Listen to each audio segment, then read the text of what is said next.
We are here with my favorite Dresden patron, Jon Favrau. Okay, that's a deep cut. You got me a great New Year's Eve with those guys one year. It was awesome.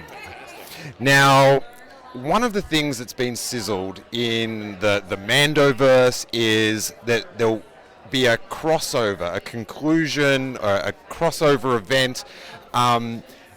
Can you share any timeline for that, like a projection of when maybe we could look forward to that happening? Well, there's a lot going on now that Dave's really drilling down on Ahsoka, and as much as it's exciting to explore that character, as we get deeper into characters that have connections with other characters of importance, the storylines inevitably become more political and more significant alongside of pre-existing Star Wars, especially the stuff that Dave's worked on in animation. So little by little, I think more will emerge. And as I'm writing and other filmmakers are and producers are writing, we really have to start communicating about how all of this begins to affect one another, because you don't want movies that are existing within the same time frame to ignore one another. And by Dave and I being involved with all of the shows within this time frame, we could start to make it all, to everything have connection points that inevitably lead to conflicts and resolution. Do you have a time frame? What time?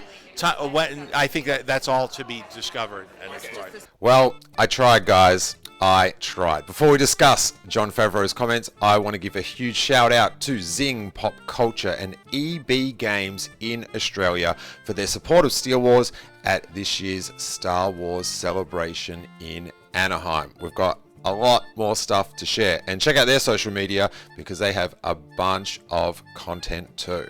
And yes, I was very keen to learn if there was a projection of when they were planning on establishing this major Mandoverse event, and Favreau was pretty tight-lipped on that one, but he did give some interesting insight to how it is progressing, I thought.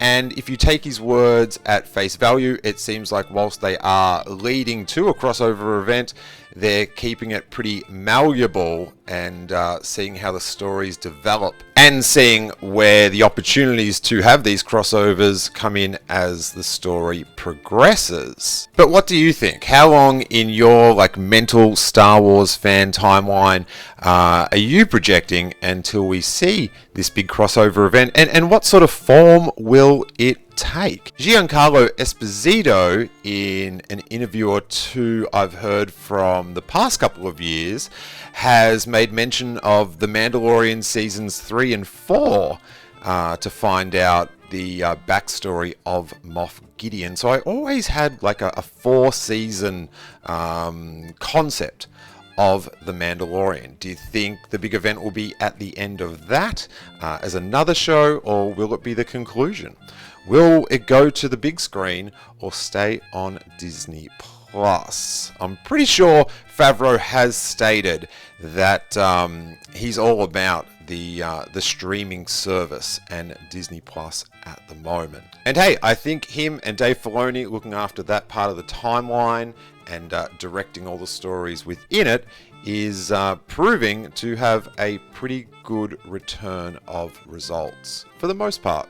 But what do you think? Let us know in the comments below, and maybe pitch a few new characters that you'd like to see return into the canon Star Wars universe or from other parts of the timeline to team up, form like Voltron. Whatever it will be, I'm sure it's going to be a bit of a jaw dropper. Hey, that's the end of this one, but please subscribe, hit favorite, whatever you're watching this on, keep following, because we have a ton of Star Wars Celebration and Mandalorian Season 3 cast interviews to post in the very near future. They might be up right now. But until then, thanks so much to EB Games and Zing Pop Culture in Australia. Thank you for your support, for watching, and may that force be with you.